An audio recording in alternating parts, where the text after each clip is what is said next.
What's your favorite lifting method for fat loss besides 6, 12, 25, GBC, and drop set? Okay, I don't know where. Okay, first I'm going to explain what those methods are. I don't know why you are mentioning them because I'm pretty sure I never really mentioned them as good fat loss methods. Okay, the reason is I don't like to use lifting mostly as a fat loss tool. Okay, I'm not saying that lifting does not help you get leaner. It does, but programming specifically to increase fat loss via lifting is likely going to make the lifting portion less effective for what it should be doing when you're dieting down, which is maintain your muscle mass and even increase muscle mass. Okay, so the 6, 12, 25 method is something that Charles Poliquin came up with, although it's actually a variant of a method invented by Fred Hatfield, which was a 6, 12, 40 method. So it's very similar. So basically, it's a triple set of 3 exercises. The first for the same muscle group. The first one you go heavy with 6 reps. The second one you go moderate weight for 12 reps, and the third exercise you go light for 25 reps. So it could be, for example, dumbbell bench press for 6 reps. It could be machine chest press for 12 reps, and then cable crossover or pec deck machine for 25 reps. The original idea was not to use it as a fat loss tool. It was to hit all the muscle fibers. The logic was back then, well, the sets of 6 will recruit the fast twitch fibers, sets of 12 will target on the intermediate, and the 25 will focus more on the slow twitch fibers as well as capillarization. When we understand how muscle fiber recruitment works, that makes not I wouldn't say it makes zero sense, but you don't need all of that to get to the fast twitch fibers and the intermediate anyway. So the main benefit, if you look at the current science, would be that the sets of 6 and to some extent 12 reps are good at creating mechanical tension on those fast twitch fibers, promoting growth, and the sets of 25 would increase local growth factors. The lactate production, so what people call lactic acid, but lactate, stimulate the release of growth factors inside the muscle, like mechanical growth factors that will directly stimulate anabolism in those muscles. So it's more so that the main driver of hypertrophy is the muscle tension on the fast twitch fibers or whatever fiber there is. The growth factors are kind of like the fertilizer for a plant. Okay, by itself, if you just put a plant in a bowl of fertilizer, it won't make the plant grow. But if you add fertilizer to the soil and sun and water, then it will grow faster.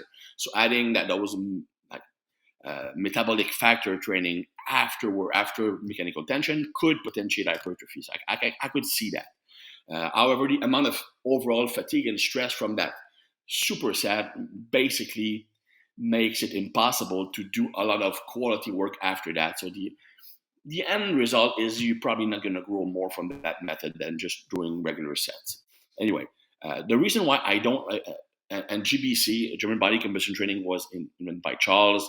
Again, that's basically a superset of an upper body exercise and lower body exercise to promote maximum. Which is itself a variant of peripheral heart action training by Bob Gajda, which was the first type of circuit training. The logic is that when you're training muscle groups that are far apart, your cardiovascular system must work harder because the body can actually decide where it sends blood. So you will send more blood toward the working muscle, reducing blood flow to the other parts. For example, when I train legs, my upper body feels flat because there's less blood flow going up there. Anyway, so the logic of the GBC was I'm doing an upper body lift and a lower body lift. So the heart and more importantly, the vascular system must work harder to shuttle blood from here to here, and that will have a higher metabolic effect. Maybe, but in reality, it just is a recipe for low quality of work because you just drain yourself. Anyway, my personal belief is that you should not use lifting as a main fat loss tool. That would mean doing lots of volume, very short rest periods, and probably reducing the load. All of that will reduce the actual growth stimulus. You want to use lifting to promote muscle growth or at least maintain the muscle you have while you're in a caloric deficit. And to me, that means training the same way as you would when you were trying to build muscle, maybe even lowering the volume. Think about it. If you are in a fat loss phase, you are in a caloric restriction. You are thus ingesting less calories, less nutrients. Okay. Remember what I said earlier. It's not just about the protein and the energy, it's about the hormonal and enzymatic responses from the food intake. The less food you ingest, the less anabolic you are. So if I'm reducing calories in a fat loss phase, what happens is your body is less anabolic. Less anabolic means you cannot recover as well from your training. So doing more training while your capacity to recover from training is lower is not a really good idea. Okay, in my opinion, the main reason why people lose muscle when they're dieting down, and understand we're talking about natural lifters here, steroids completely change the profile. The main reason why people lose muscle when dieting down is not so much the caloric restriction itself, is the fact that they are so scared of losing muscle that they dramatically increase their lifting volume, causing lots of muscle damage, increasing cortisol dramatically. Both will favor losing muscle over time. Okay, so I don't like to use lifting methods as a way to stimulate fat loss, but it will.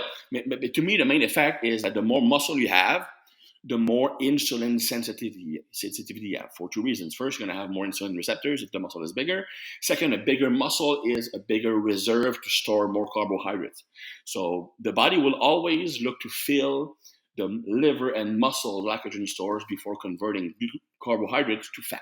Okay, so the more muscle you have, the more carbs you can eat without storing fat, because you will store them in the muscles first, right? And remember what I said, the more you can eat, the more anabolic you are. So if you can get away with eating more carbs without storing fat, you are also increasing those anabolic hormones more, increasing the likelihood of maintaining your muscle while you're dieting down. If you enjoyed this information, hit that like button to let us know. Plus, if you never want to miss another T Nation video again, hit subscribe and that little notification bell right next to it.